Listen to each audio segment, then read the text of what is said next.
Assalamualaikum warahmatullahi wabarakatuh.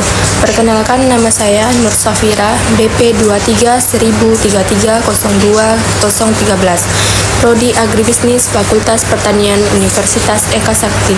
Baiklah, saya akan mempresentasikan tugas mata kuliah pengawasan mutu agroindustri dengan dosen pengampu, yaitu Bapak Profesor Dr. Insinyur Iketut Budaraga MSI, dengan judul yaitu perbaikan mutu dengan penerapan PDCA dan continuous improvement. Studi kasusnya yaitu kerupuk kulit ikan tuna memiliki tingkat kerusakan kemasan sebesar 10%.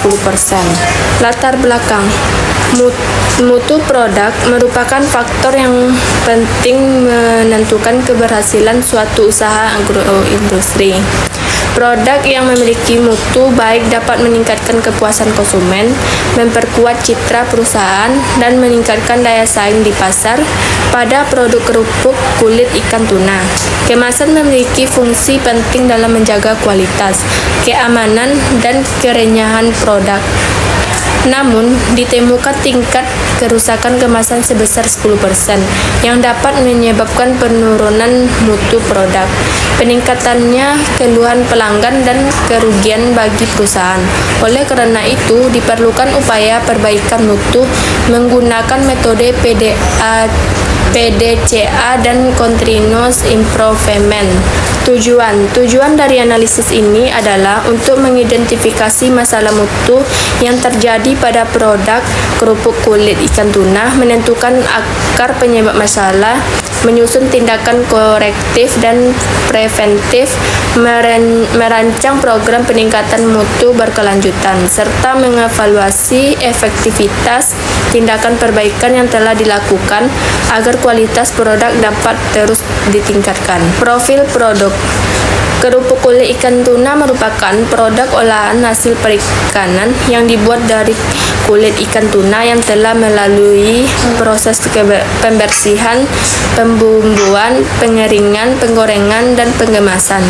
Produk ini memiliki tekstur renyah, cita rasa gurih, dan nilai gizi yang cukup tinggi hingga memiliki potensi untuk dikembangkan sebagai produk agroindustri yang bernilai ekonomi. Proses produksi kerupuk kulit ikan tuna dimulai dari penerimaan bahan baku berupa kulit ikan tuna segar. Selanjutnya dilakukan pencucian dan pembersihan, kemudian pemberian bumbu sesuai formulasi yang telah ditentukan. Setelah itu dilakukan pengeringan untuk mengurangi kadar air, dilanjutkan dengan proses penggorengan hingga produk menjadi renyah. Produk ini yang telah digoreng didinginkan sebelum dikemas menggunakan mesin sealer. Kemudian penyimpanan dan distribusikan kepada konsumen. Identifikasi masalah mutu. Permasalahan utama yang ditemukan pada studi kasus ini adalah tingkat kerusakan kemasan yang mencapai 10%, jauh di atas standar yang diterapkan perusahaan, yaitu kurang dari 3%. Selain itu, ditemukan segel kemasan yang tidak rapat, kemasan mudah bocor dan sobek, produk kehilangan kerenyahannya, serta meningkatkan produk cacat akibat kerusakan kemasan. Kondisi ini berdampak pada menurunnya kualitas produk dan kepuasan pelanggan. Analisis akar penyebab masalah. Berdasarkan analisis fishbone diagram, menyebabkan kerusakan kemasan berasal dari beberapa faktor. Faktor manusia meliputi kurangnya ketelitian dan keterampilan operator. Faktor mesin disebabkan oleh mesin sealer yang tidak dikalibrasi secara rutin. Faktor metode berkaitan dengan SOP yang belum diterapkan secara konsisten.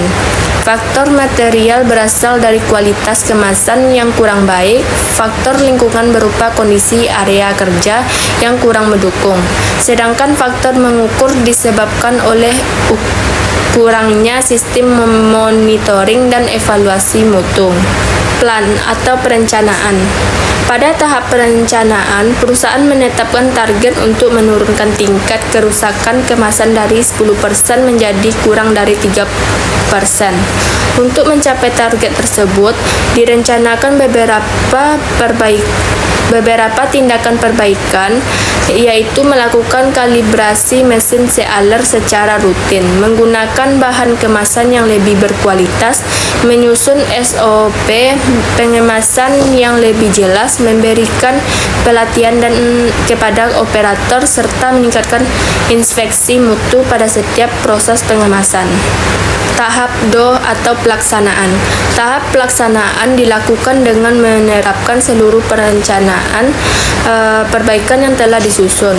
Kegiatan yang dilakukan meliputi kalibrasi atau perawatan mesin sealer, penerapan SOP baru, pelatihan operator mengenai teknik pengemasan yang benar, menggunakan bahan kemasan yang lebih kuat, inspeksi kualitas kemasan sebelum distribusi, peningkatan pengawasan mutu, serta pencatatan kerusakan kemasan sebagai bahan evaluasi.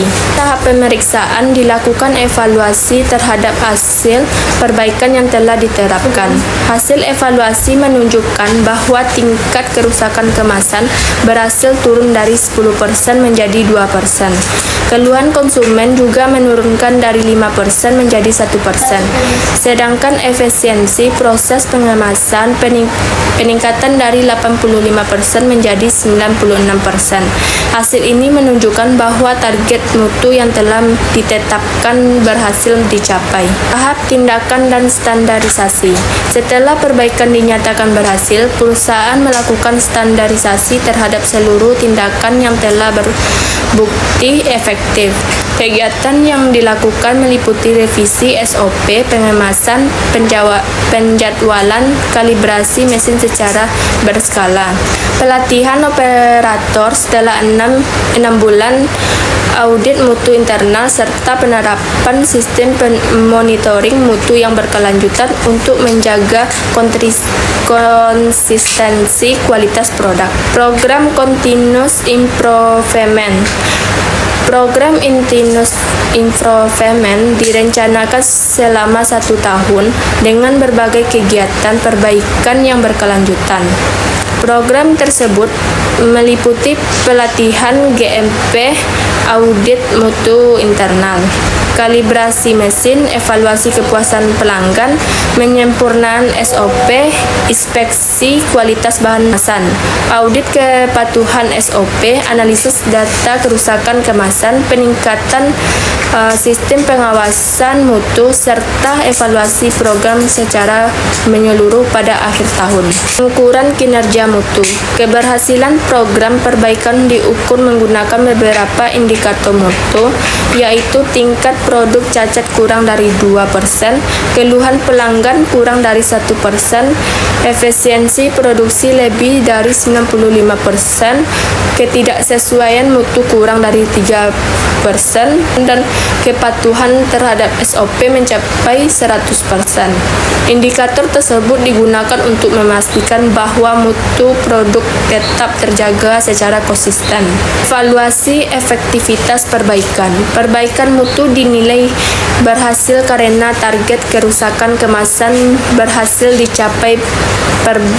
Keberhasilan didukung oleh kalibrasi mesin yang rutin, penggunaan bahan kemasan yang lebih baik, pelatihan operator, serta pengawasan mutu yang konsisten. Namun terdapat beberapa kendala seperti biaya tambahan untuk perawatan mesin, kebutuhan waktu untuk pelatihan karyawan, dan keterbatasan bahan kemasan berkualitas yang tersedia di pasar.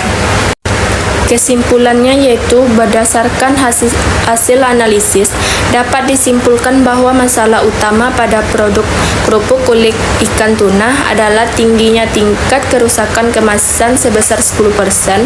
Melalui penerapan metode PDCA dan Continuous Improvement, perusahaan berhasil menurunkan tingkat kerusakan kemasan menjadi 2%, meningkatkan efisiensi produksi, serta mengurangi keluhan pelanggan. Oleh karena itu, penerapan perbaikan mutu secara berkelanjutan sangat penting untuk meningkatkan kualitas produk, kepuasan konsumen, dan daya saing agroindustri.